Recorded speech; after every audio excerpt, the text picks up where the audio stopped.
Good Life. I'm Dean Wilson. I'm so glad you're with us wherever you are. A lot of you are finding us at goodlifetelevision.org or the social media platforms, and of course our new podcast, which has really taken off. It's Good Life Conversations. It's on all the podcast platforms you can find us.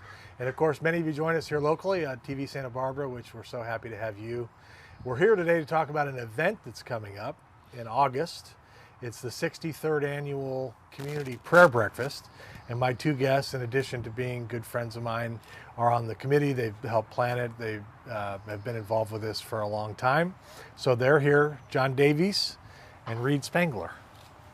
Welcome. Hey, thanks for having us again. Yes, it feels like yesterday that we did this about last year's We breakfast. did this a year ago because John was the keynote, which made it really relaxing for me. I was just able to ask him questions. And today, I'm the keynote. So they have made a decision to do that, which they may regret. I don't know how it's going to work out. We should get together. We'll find out. In a year, and we can do a review. We'll do a review. Yeah. We could review mine from last year. I loved John's talk See, last year. Good. It was don't wonderful. Remember any of it, but yes, I do, about prayer. I remember you talking about your dad. Absolutely. It was a great morning. So just details real quick. If you want to get tickets, this is, again, the 63rd Annual Community Prayer Breakfast. It's a time to pray for the community. I'll have some things to share about my life, which we're going to talk about in a second. There's a prayer time, there's music, there's good food, and it's at the Hilton right down by the beach. So August 31st, 7:30 a.m., SantaBarbaraPrayerBreakfast.org. SantaBarbaraPrayerBreakfast.org. Get a ticket, get a table, bring your friends. It's going to be a wonderful morning, I can promise you that. So, tell us about, Reed, you've been involved with this for a long time. Why? Kind of what you love about this. Well, I would have to say the logistics of the organizing is on the other end of the spectrum. What I love about it Right. is just the fellowship, to see, 300, 400, 500 people getting together, just loving being together, and some people haven't seen each other for a year or quite a long time, and then just getting to be able to pray together for the leadership of Santa Barbara, the state, of the nation. Right. And often you don't see immediate results, but let's face it, Santa Barbara is blessed. Yeah. And I believe that 62 prayer breakfasts have contributed mightily to the blessing of God upon this community. Yes. And so that's that I really love about this. I've probably been involved for, let's say 35 years in the prayer breakfast. Wow. It started back in 1958, and it was took the national prayer breakfast, the presidential prayer breakfast, as its model. Yeah. And so we've been gathering people together from all parts of the community. Some people are unchurched and or go to various, any church they want to go. But if they're interested in coming, it's wide open to have to come, and we don't, discourage anyone from coming. Right. We invite everybody to come and just see God's love in action and see how He works in and through us. Yes. So I love that. Yes. What about you? Why? Why? I feel renewed when I go. Yeah. And I'm not going to underplay that what happens when you hear someone that you know of, tell their story or talk about something they believe in strongly. It's a game changer. Yeah. And years ago, when it first started, the model was to bring in someone that might have spoke at the presidential breakfast in D.C. or someone that did a few years ago. And I love what the committee has done and turned it local. Yeah. And brings people in from the community that have an interesting story to tell. Yeah. As you know, they're not pulling the the speech out of their pocket from the last Right. time they wore that suit. And, Right. you know, Right. they, Right. they scribble on it the new city they're in. So it's Right. someone's really personal story. Yeah. I mean, I've been blown away by some of the stories. I mean, Michael Yeah. McGrew, who such an impact on this community and the world now. Right. I mean, and so it was such an honor to speak at it last year. Yeah. It was intimidating, and when I sat here, I thought I knew what I was going to say, and And it changed. it changed. You told me that on 100%. an airplane, right? Changed getting on an airplane, coming back from my high school reunion, and I just started scribbling, and within 10 minutes, I had it totally re-outlined, Yeah. and I was really excited. So That's great. who knows? Yeah. Who knows? You think you might have what you're going to say. Maybe not. And so I'm going to. We were texting the night before he spoke, and we were going back and forth because he was like under the gun. Yeah. But John, it was wonderful. Well, thanks. It was, It was, absolutely. I mean, I just the whole story of the opening is that, you know, my dad knew how to have grace for me as a 12, 13-year-old, Right. because he was once 12 or 13, and I just couldn't imagine my dad, who was a much older dad than most, with a 12 or 13-year-old. Yeah. I mean, it blew me away. I just remember going, "Whoa, how did that happen?" Yeah. And you forget that your kids do that too. But Right. and the idea that he had that grace for me because he was once a kid, and that God has grace for us because he was once human. That Jesus was once Right. human, walked this earth, and was tempted, and went through what we go through every day. Yes. And that's a game changer. Right. And that, I mean, So that, good. when that came from visiting one of the landmarks in our little town and Right. seeing my dad's name on it, and just going, wow. Anyway. Right. So So good. my question for you, because this is my interview. This is Good, Good Life Life. with John Davies today, and you so get that? you're the speaker. I was thinking maybe we Welcome should to change Good Life seats if with we John could. Davies. Yeah. So your story is so amazing to me Thank you. because you're a PK That's right. and you're a PGK, Right. and so Wait, you got to define these terms. Pastor's for us. kid and pastor's grandkid. Oh, And that's so, right. Okay, I there mean, you go. I once, for a real purpose in our church, I once dug deep into pastors' kids and what happens in Oh, their no. lives and Oh, no. all the challenges. And there's been some amazing studies and books, and some of them really inspiring, and some of them really depressing. Yeah. But I mean, it's probably the hardest job of a pastor's family is being the PK, and you had to be a PK and a PGK. Right. And so, I mean, what impact has that had on your life and how you Yeah. look at things like this? That's a great question. Well, I'm he's sitting right over there. So, you know, I need Well, to let's kind talk about your grandfather. Yeah. Let's talk about your grandfather. I love my dad. I love my dad. He happens to be sitting right there. No, That's why he always sits there. right, he's watching. And my grandfather, you know, we have a rich history of Yeah. rich history of faith, which I'm grateful for. My grandfather was a Baptist preacher. He did tent meetings in the Midwest in the 40s. Came from Ireland, came to Ireland, to Toronto, to the United States, and he would just throw up a tent and start preaching the gospel, and he brought it. Yeah. And when we're talking about, we're bringing the good news. So he was an evangelist, you know, at heart. He was a promoter. He was a promoter of the good news, you know, in a sense. And so everything. In fact, the other day, Susan's Googling late at night. We're sitting there, and she finds this radio show called the Joe Pine Yeah. radio show. Yeah. Okay. My grandfather was on it. Oh my gosh. So we hear his voice. I very rarely have heard his voice. He died when I was 12. So she plays this radio show, and it's him. Wow. And he's on this big famous radio show, and he's talking about he's talking about going into parks to evangelize to the hippies. Oh, Okay. And this guy who's interviewing him does not get it. He says, "You're crazy," because my grandfather starts inviting him to his chapel, to his church. Of course. And these hippies are coming to church, and they're meeting the Lord. And the guy says, "How? You know, this guy's totally cynical." And my grandfather just stayed the course. I got to send this to you. You'll love it. He just stayed the course. This guy's badgering him about, you know, why are you doing this? You're not going to have any impact. You're crazy. And my grandfather just stayed. No, we're bringing him in. We're bringing him right into my chapel. And you know, some of them aren't wearing shoes. Fine. You know, it's hilarious. So anyway, Oh my gosh, I here, the more I learn about my grandfather, I know my dad well. there's a rich history of faith in my family, which I'm grateful for. So I don't know if I can talk a little bit about my story. It's your show. Let's go. Please. It is my show. So your story had to be defined by that. That's why. Right.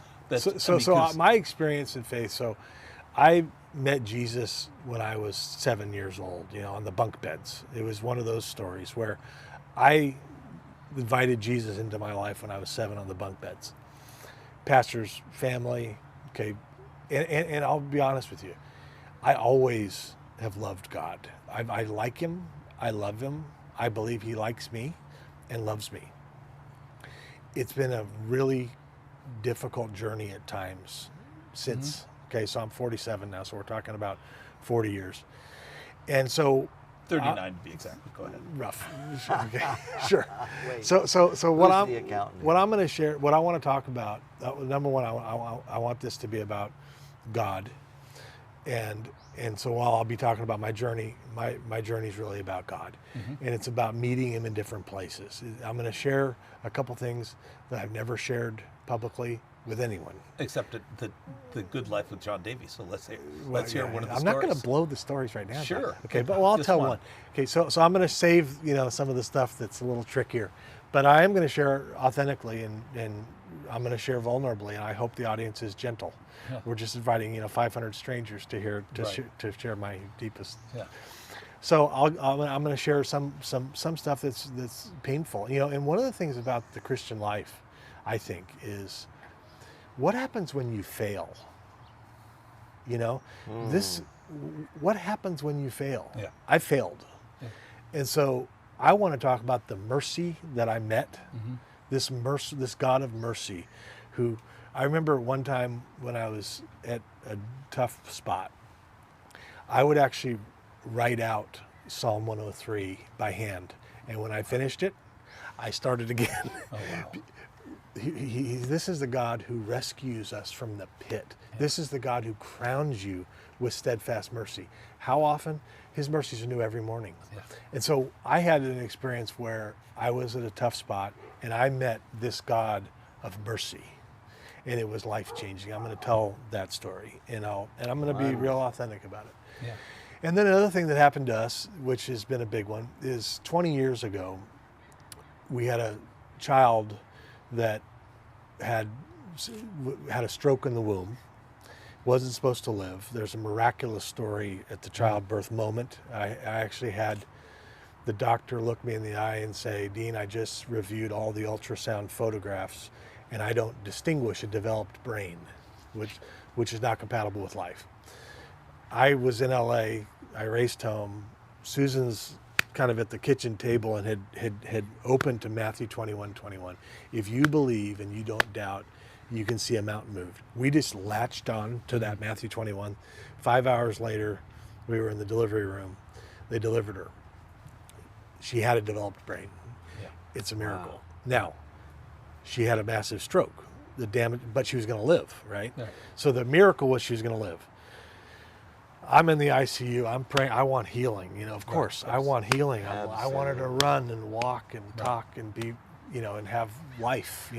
And so what's happened in the 20 years has been healing. It just turns out it was mostly us that needed the healing. Exactly. Yeah. So what's happened in this life of this little girl is now 20. What I want to talk about is I want to say sometimes the larger story that God writes that we don't see is unbelievable. But sometimes it takes 10 or 20 years to figure out what he's doing in our case. He didn't do the quick healing. I think he changed the brain. I'm going to say that boldly. I believe that she didn't have a developed brain. The best doctor in town told me she didn't have a developed brain, and she had one. So there's a miracle there. But the 20-year miracle is what it's changed our life, John. She is the most joyful. She loves people well. She doesn't worry about tomorrow. She's not mad about yesterday. She's always reconciled. If I walk in there right now, I'll say, "Hi, Claire, how's it going?" And she's just going to say something like, "This is my best day ever. I'm just so glad we get to be together." Yeah. The thing she said, I found a video on Facebook this morning that I may show. It's a video of her crawling up, because sometimes if I'm struggling, I'll ask her to pray for me. So this video is her crawled up to my bedside, and she I started videoing because she started telling me that she had heard something from God. So I start videoing. I'm like, Claire, tell me what happened. She said she was praying with Susan. She said, and she says, God speaks really good Spanish, by the way, in case you didn't know. She actually says in the video, he speaks such great Spanish. Oh my gosh. And then she says, what he said to me was, he loves it when we pray together, and he just loves to be with me. She says this in Spanish on this video. Mm-hmm. And so this is a girl with 1/3 of a brain, on paper, Right. who has been transformative in our life. She's taught us things. She's affected our other kids. She affects everybody. The waiter or the waitress at the restaurant. There's a waiter down the street here named Felipe. She loves him, and so one time we went in there on her birthday because she wanted to have lunch there to see him. He wasn't there. He came in Oh my God. from home because he wanted to see Ella great. Claire. She just loves everybody, John and Wow. Reed. So And so that it's life changing. right, and sharing that story from that point of view to a group of people is what I said.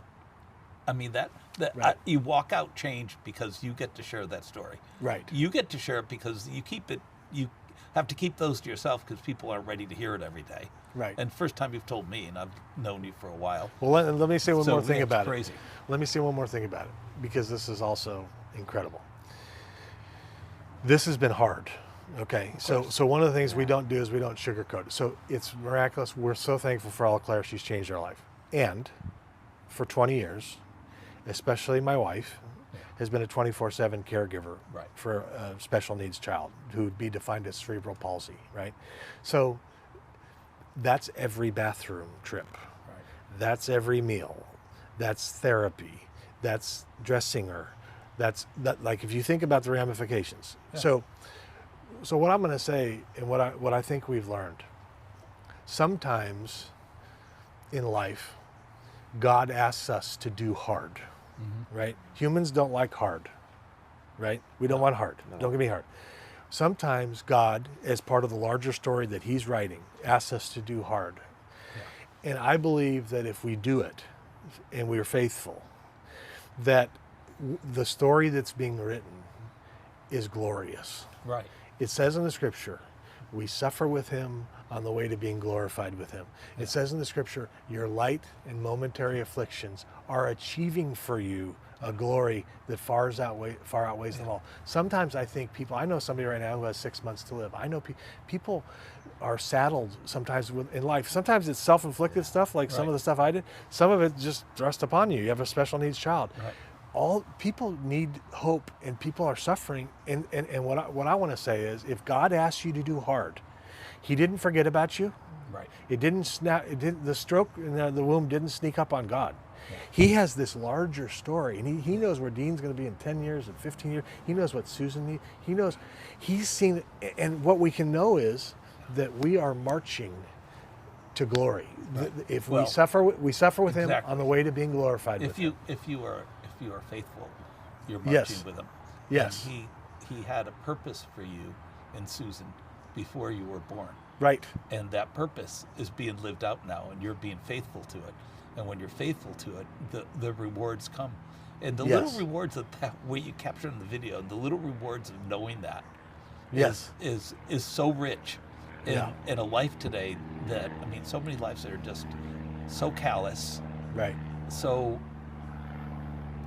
in a secular point of view, so like boring. Right. And empty. And empty. That's the word I was looking for. Thank you. Yeah. And that there's one thing your life is not, is empty. Right. Yeah. With Thank God. You do not have an empty life. Right. You guys have a very full life. Right. Yeah. Yeah. Sometimes too full. Yeah. But it's a glorious thing, John. Yeah. I don't know how people do it without God. That's another conversation. But if there's anybody there at the prayer breakfast that doesn't have a relationship with this God that I've met, this God of grace, this God of mercy, this God of provision I'm going to talk about, and this God of redemption. Yeah. The larger story that says He can take a pile of ashes and make it beautiful. Yeah. That's happened to us. Right. Doesn't make it easy. Doesn't mean there's not hard days. Doesn't mean there's not stress. But it's good. And that's the good life. The good life. Cheers. It is. This is the good life. This is with God. It is a good life. And but it can look very different. If I'd have told you, John and Reed, when we were starting our family, I thought we wanted to have a lot of kids. We ended up having a lot of kids. But boy, it wasn't in the script that we'd have a 24/7 caregiving, special needs, Right. cerebral palsy. That wasn't part of the plan. Right. Like, so my plan was kind of like nuked. Right. And that's what happens to you when you get in the situation. You're like, okay, well, every plan I had for my life is pretty much out the window. Well, it's like in James where, it's written that I'm going to go here. Someone's selling, I'm going to go here and I'm going to do this and do that. And God's like, no, Maybe not. No. Right. let's put a little stop on that and let's talk. And that Right. I have a different and better plan. And so my deal is so you're saved, you're Yep. going to heaven, but you get there and you meet Jesus face to face. You're probably on your face, Right. and he says, "Hey, that was okay." You're like, well, but you don't get well done, good and faithful servant. And it's like, so Dean, I had these things planned for you. Yeah. I had you taking over your family legacy and making great changes and impacting so many lives. But instead, you continued doing the Wall Street thing. You continued Right. creating companies, and you missed it because that story goes out to here, and you missed it. Right. Oh, that was you. That was you, God, that was tugging at me to do that. Yeah. And when it got really hard, you continued doing it when things are tough, and you did it. Now, I was looking to see, to help you be dedicated, discover all these things. I mean, I just worried that you get there and it's like, well, I had all these incredible things planned for you, and Yeah. No, that's so good. and, That's so and true. you missed it. Right. It's like, well, and so, I mean, the encouragement of a prayer breakfast is to find your purpose. Right. Find your And John, God-given purpose. that's such a great point. I was telling somebody this yesterday. Reed's here too, by the way. Sorry. I love am Reed. Just Reed and I are soaking close. this up. This is I love so Reed. wonderful. So Just keep me out of the. because Billy Graham was called to preach to thousands and win millions, right? It's almost like my wife Susan has been called to one person. And I believe that the reward system in heaven is different than we imagine. So I don't know. So when you say, what are you called to? What's your purpose? It may be to love this person. It may be to love this. It for sure is to love your spouse. But I mean, sometimes we think, well, I've got to go do, and I've had this, I'm going to go do this, I'm going to do that, and we're going to change. But what if, and there's a book that came out by John Eldridge called All Things New. And he's talking about life now and then the life to come. And I just think that we sometimes don't have God's point of view on rewards, on what, because sometimes this faithfulness is, He's called me to sweep up after the deacon meeting, and if you do that well, you're right in the sweet spot of where God wants you. Because it's not missed. I think. Yeah, you didn't miss it. Right. You did well. It's not missed, but it's also not missed by others. Right. When you see a faithful servant whose gift is service, and they do that service over and over, Right. and there's not a big reward. They're not in front Right. of the church. Right. They're not. Their picture's not on the bulletin board. Right. For doing things, but they're the person that every week is doing this one little thing, Right. making it perfect and Right. simple. God sees it. God sees it, and others see it, and think, I can do that. Right. And that's a gift that so many miss. Right. And I think looking at God's spiritual gifts to us is so important. And obviously, we know the spiritual gifts that you and Susan have developed that were given to you. Yeah. To be Thank able to you. do what you're doing. And so, but I just think it's such an encouragement. And being a PK, you came out of Talk about that overcoming. craziness really good. Yeah. Amazing. No, it's been good, but You watch pastors' kids at church, the little ones running around, and every single other mother in church is like, that's a pastor's kid. right. I can't imagine them with you Yeah. running around. I remember when I was 16 and I got my Dodger blue Ford Probe. Oh, And I had a kid from the church ask me, like, kind of like, it was like a little bit too nice for a pastor's kid. I'm like, do we have some kind of vow of poverty or something? My grandma bought me an '89 Ford Probe. What's wrong with this? You know, it's good. Well, because it was Dodger an '87 boiler. and you got a 2-year. Right. No, this is going to be exciting. So we're talking about the 63rd Annual Community Prayer Breakfast. Reed Spangler and John Davies are my guests, even though the show has been kind of hijacked by John. Yeah. We hope you'll join us August 31st. We're going to hug you. If you're a complete stranger, you're going to learn about me, things that you may not even want to know. But I hope it's inspiring. I I can tell you one thing. It's going to be authentic. You know, I told my good friend Donnie Feller when they asked me to do this, I said, you know, I don't want this to be about me and my strengths. I want this to be about God and my weakness. Yeah. Amen. Because that's really kind of the story here. The story here is not Dean's strength. The story is more Dean's weaknesses and the goodness of God, the grace of God, the mercy of God, the provision of God, and how he can redeem. So that's my message. I'm coming for you. Yeah. SantaBarbaraPrayerBreakfast.org is the website. Get a ticket, get a table, get 2 tables. Bring your neighbors, bring your friends. It's going to be a wonderful morning. These gentlemen will be there to hug you for free, no charge. We'll get The others. hugs. We'll get others. Yeah, I encourage you to get, if this is something you haven't done in the past, come.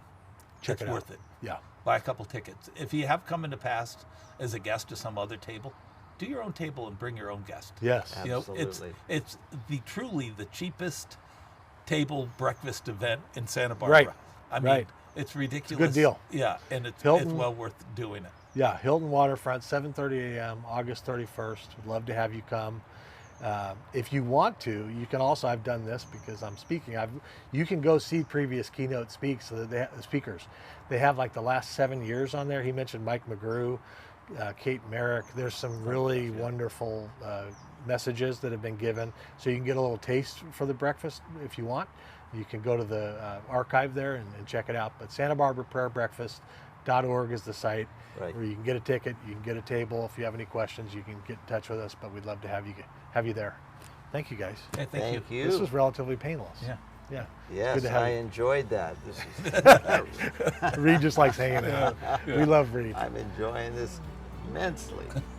Thank you. Can't wait. Yes, we're excited. Thank you for joining us. A good life, and we'll see you next time.